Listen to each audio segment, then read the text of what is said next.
धाकड़ खबर, बेखौफसुमा बेबाक अंदाज।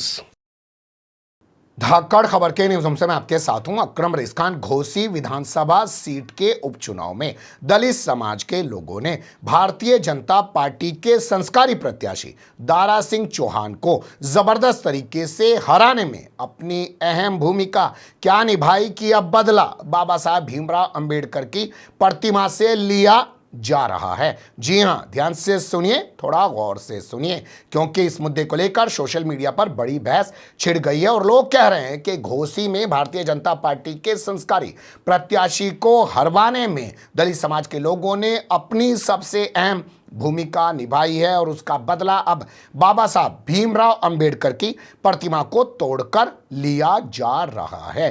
क्या है ये पूरा घटनाक्रम, कहां पर घटा है ये पूरा घटनाक्रम और कैसे इस पूरे घटनाक्रम के पीछे की राजनीति को देखा और समझा जा सकता है, बोलती हुई तस्वीरों की ज़बानी पूरी कहानी आपके सामने रखने जा रहा हूं। लेकिन सबसे पहले आपको रूबरू करा रहा हूं समाजवादी पार्टी के पूर्व विधायक मनोज सिंह के बयान से। सुन लीजिए। विधायक जी, मुगल सराय में आपके द्वारा राष्ट्रीय राजमार्ग पर गाड़ियों का काफिला लगाकर आतिशबाजी करने का एक वीडियो वायरल हो रहा है, क्या है पूरा मामला? मैं आ रहा था उधर से और हमारे साथी वहाँ पे खुशी मना रहे थे। कहे विधायक जी 1 मिनट रुक जाइए, मैंने 1 मिनट रुक गया और उसके लिए देखते हुए आज हमारे ऊपर केस हुआ है कि स्कूली बच्चों को रोकने का काम हुआ। ये बताइए 29 सेकेंड में मात्र रुका हूँ और 4 बजे के बाद मैं वहाँ पे था। 4 बजे के बाद कौन सी स्कूल की बस रहती है? 4 बजे के बाद गए और 29 सेकंड में कौन सी एम्बुलेंस रुक गई? और एक लगाया गया है कि मैं हमारे अब दर्जनों असलहे लहराते। आप जानते हो मैं कट्टा खोसने वाला विधायक नहीं हूँ। कट्टा खोसने वालों को ये बात शोभा देती होगी।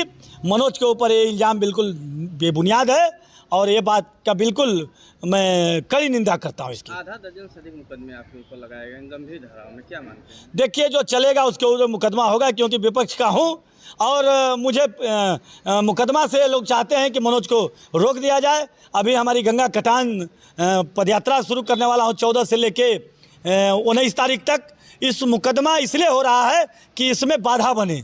मनोज किसी बाधा को भी पार करके लड़ने का काम करेगा, मनोज पीछे हटने का काम नहीं करेगा। जानकारी मिल रही है कि पुलिस द्वारा अभी गिरफ्तारी भी की जा सकती हो सकता है, कोई बड़ी बात नहीं है। गिरफ्तारी होगी तो मैं कहूँगा कि 14 तारीख का कार्यक्रम कैंसिल हो जाएगा और गिरफ्तारी हो जाएगी तो 14 तारीख के बाद जिस दिन छूट के आऊँगा उसके बाद उसी दिन वो कार्यक्रम शुरू होने का काम होगा।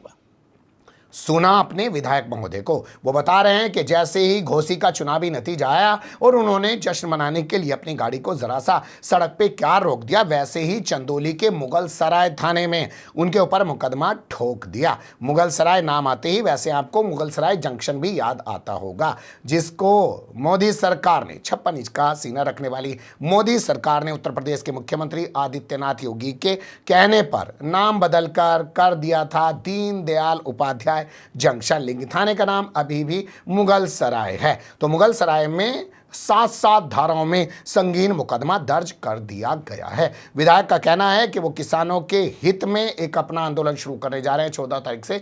उसे रोकने के लिए ये हथकंडा अपनाया गया है। लेकिन इसे पलट के दूसरे तरीके से भी देख सकते हैं कि जब घोसी की हार का बदला समाजवादी पार्टी के पूर्व विधायक पर ऐसे जबरदस्त मुकदमा ठोक कर सरकार और पुलिस प्रशासन द्वारा लिया जा रहा है, तो जो असामाजिक तत्व है वो क्या करेंगे? वो ये करेंगे। तस्वीरें देखना शुरू कर दीजिए। ये तस्वीरें आई हैं मैनपुरी से। मैनपुरी, जी हां, वही इलाका जिसे आप समाजवादी पार्टी का गढ़ कह सकते हैं। मैनपुरी, इटावा, फर्रुखाबाद, कन्नौज, ये तमाम इलाका जो है समाजवादी पार्टी का गढ़ माना जाता है। और आप जानते ही हैं कि अखिलेश यादव कहां से विधायक हैं? इसी मैनपुरी के करहल से विधायक हैं। और उनकी जो पत्नी है डिंपल यादव, वो कहां से सांसद हैं? इसी मैनपुरी से सांसद हैं। तो यहाँ का एक इलाका है बेवर इलाके में बाबा साहब की प्रतिमा को तोड़ दिया गया। कैसे स्थानीय लोग इस बात की जानकारी दे रहे हैं, सुन लीजिए।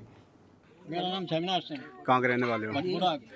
ये जो मूर्ति तोड़ने का मामला सामने आया, क्या है मामला पूरा? मामला सर, कहने का मतलब इससे पूर्व में कहने का मतलब आज से ठीक 1.25 वर्ष पहले 8 दिसंबर 2021 को चोरी और आज फिर वही हादसा हुआ। प्रशासन कुछ नहीं सुन रहा है। कहने का मतलब यहाँ जो है बड़ी दिक्कत आ रही है। हम दलित समाज के लोग हैं और सामान्य लोग जीने नहीं देना चाहते हैं। अच्छा, इसकी शिकायत आपने किसी उच्च अधिकारियों से की है? आपने मैंने सर कहने का मतलब जिला स्तर के सभी अधिकारी पिछली बार जब 2021 में टूटी है तो वो आए हैं यहाँ। जी इसका कोई खुलासा नहीं हुआ है? कोई खुलासा नहीं हुआ अभी तक। अब क्या कहना चाहेंगे आप, प्रशासन से क्या अपील करना चाहेंगे? हमारी तो यही गुजारिश है, रिक्वेस्ट है कि मेरी मदद की जाए और अन्यथा जो है इन दुराचारियों को देखा जाए कौन है, क्यों हो रहा है ये लड़कों के साथ। घटनास्थल पर पुलिस प्रशासन मौके पे आया था? आज आगे कहने का मतलब जो है पुलिस आई बाद में, पहले ये हो चुका है।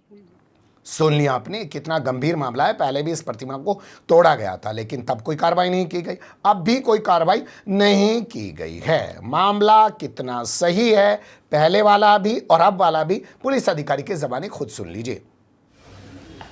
सर, बेवर थाना क्षेत्र के श्यामपुर भटपुर गांव में अंबेडकर जी की प्रतिमा तोड़ी गई, ग्रामीण आक्रोशित हैं, क्या कुछ मामला? थाना बेवर के श्यामपुर भटपुरा गांव में कल रात की सूचना है। एक अंबेडकर जी की मूर्ति थी जो क्षतिग्रस्त हुई थी। जैसे सूचना मिली वहां पे पुलिस पहुंची, सूचना सही पाई गई। जो उस मूर्ति के जो कमेटी है उनसे बात करके मूर्ति रिप्लेस करने की कार्रवाई थाना पुलिस द्वारा की जा रही है। इसके अलावा जो जिन शरारती तत्वों ने इसको क्षति पहुंचाई है उनको चिन्हित करने का भी काम किया जा रहा है और उसमें अभियोग दर्ज कर कड़ी वैधानिक कार्रवाई हेतु निर्देश दिए गए हैं और कार्रवाई सुनिश्चित की जा रही है। तो ग्रामीणों का मांग है कि पहले कार्रवाई हो उसके बाद मूर्ति रिप्लेस हो, ऐसा? हाँ, कुछ लोग आए थे और बात कर रहे थे कि इसमें कार्रवाई होनी चाहिए। उनका कहना है पहले भी इस मूर्ति को क्षतिग्रस्त किया गया था, उसमें देखा गया तो कोई अभियोग पहले दर्ज नहीं था। इस बार अभियोग दर्ज करके उसको चिन्हित करके कड़ी कार्रवाई सुनिश्चित की जाएगी ताकि भविष्य में कोई बात न हो। वाह, क्या संस्कारी पुलिस है। पहली घटना की तो एफआईआर ही दर्ज नहीं की, क्योंकि अब बाबा साहब भीमराव अंबेडकर के साथ कुछ भी कर दिया जाए, उनकी प्रतिमा को तोड़ दिया जाए, संविधान दिल्ली के जंतर मंतर पर पार्लियामेंट के सामने जला दिया जाता है और संस्कारी वहां से फरार हो जाते हैं और कोई उन संस्कारियों का एनकाउंटर नहीं करता, उनके घर पर बुलडोजर नहीं चलाता, उनके ऊपर एनएसए नहीं लगाता, यूएपीए नहीं लगाता, देशद्रोह नहीं लगाता। तो जब बाबा साहब भीमराव अंबेडकर का संविधान जलाया जाता है, बाबा साहब भीमराव अंबेडकर की प्रतिमाएं तोड़ी जाती हैं, तो फिर पुलिस अधिकारी क्यों काम करेंगे जब सरकार ही कुछ नहीं करवाना चाहती है। लेकिन सोशल मीडिया पे जो बहस छिड़ी हुई है वो संयोग जरूर कह सकते हैं आपके भैया, उधर घोसी में हार हुई है, उधर ये मूर्ति टूट गई है, लेकिन इस बात को आप पूरी तरीके से प्रमाणित नहीं कर सकते हैं कि घोसी की हार के बाद ही यहाँ पर ये मूर्ति तोड़ी गई है, क्योंकि इससे पहले भी यहाँ पर ये मूर्ति तोड़ी जा चुकी है। लेकिन ये भी हो सकता है कि घोसी में मिली हार के बाद मैनपुरी में लगी हुई बाबा साहब की इस मूर्ति को जानबूझकर निशाना बनाया गया और दलित समाज के लोगों को कहा गया है कि अच्छा, तुम बड़े इन एनडीए को हरवाने वाले हो गए हो, बीजेपी को हरवाने वाले हो गए और तुम बड़े इंडिया को जिताने वाले हो गए हो। मायावती तो कुछ बोलती ही नहीं है, समाजवादी पार्टी भी तुम्हारे साथ नहीं आएगी, क्योंकि बाबा का बुलडोजर चल रहा है उत्तर प्रदेश में, एनकाउंटर करा दिया जाएगा, जमीन में गड़वा दिया जाएगा या उत्तर प्रदेश से बाहर निकलवा दिया जाएगा या राम नाम सत्य करवा दिया जाएगा। तो ये संयोग है या प्रयोग है, हर पहलू हमने आपके सामने रखने की कोशिश करी है। अच्छी बुरी जो भी लगा हो आपको कमेंट्स के रूप में आप लोग अपनी राय दे सकते हैं, खबर को लाइक कर सकते हैं, चैनल को सब्सक्राइब कर सकते हैं और ज़्यादा से ज़्यादा हमारी खबरों को शेयर कर सकते हैं। फिर ऐसे ही किसी सुलगते हुए या उलझते मुद्दे लेकर मैं आपके सामने हूँगा हाजिर। फिलहाल अभी मुझे दें इजाज़त।